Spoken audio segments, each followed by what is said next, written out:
Okay, so I mentioned last time that we've been going like this forward trend in history. First, we developed a unit of measurement. So, speaking of unit of measurement, let's look and see how you figured that out on your drawing.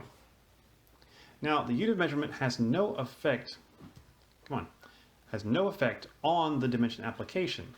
I mean, it's just a conversion. Like you could say 5 inches, you could also say 125-ish, I think it's 127 technically, millimeters. It's the same thing. As long as you convert it correctly, everything's fine. All it does is affect the numerical values that you see. Now, in our drawings, it's either going to be inches or millimeters. How can you tell? Well, if any dimension is huge, it's like a large number, it's probably millimeters. Other ways to know, if you see a dimension that has a 0 in front of a fraction, well, that's millimeters. If it has no 0, that's inches. But somewhere on your product, somewhere in your design, you should have something that looks like this, just so everyone knows exactly what your dimensions are. Okay, now let's think backwards 5,000 years.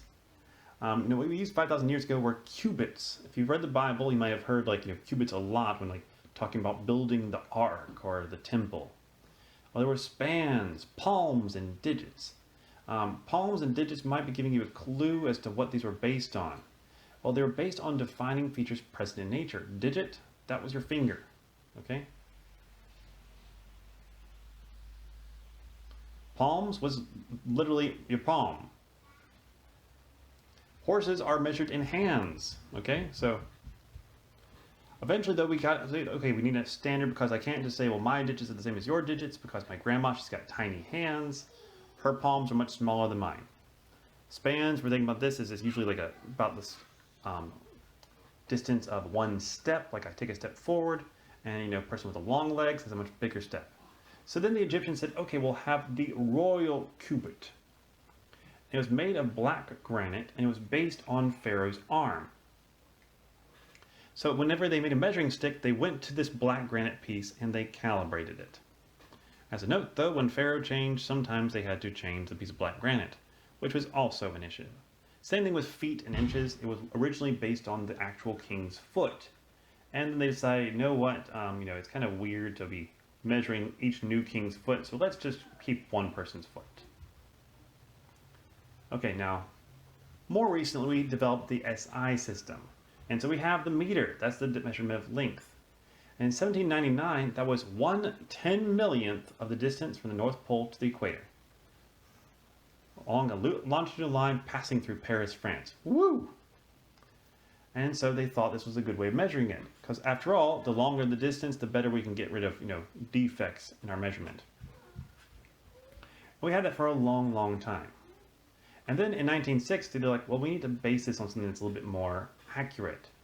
And so they did distance equal to 1,650,763.73 wavelengths in a vacuum of the radiation made by a specific form of krypton. And again, that's crazy. It is kind of crazy, but honestly, we actually do use radiation for quite a few different things. Like the second is actually based on radiation. And then finally, we did the standard meter, which is the distance traveled by light in a very, very small amount of time. What we're going through here is we're basing it on less and less physical things and more onto fundamental properties of the universe.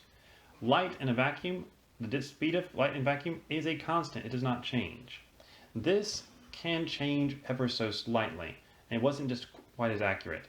And this right here, well, I mean, honestly, that's really, really hard to measure accurately, especially with all the mountains and everything else in between.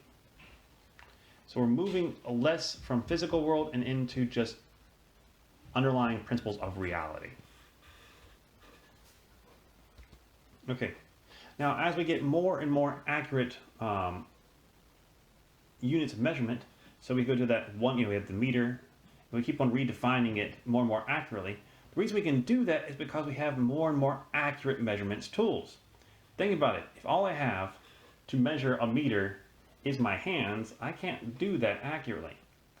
And if I have a ruler, okay, well, that's a little bit better. I can measure a meter more accurately. If I have a pair of dial calipers, well, I can measure it extremely accurately. I can tell you, to a thousandth of an inch.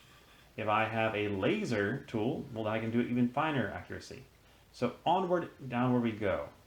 As years go by, we get more and more accurate, and so we can redefine things and correct things to make sure that we all are doing it correctly.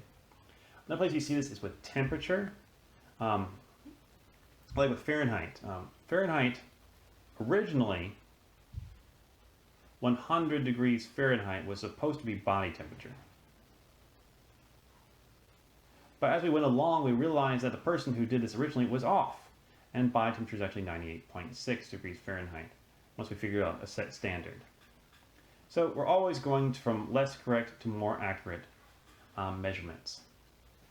So I hope this helps you, and I'll see you all next time as we continue to jump through this tolerancing terminology. Thanks for listening. Bye-bye.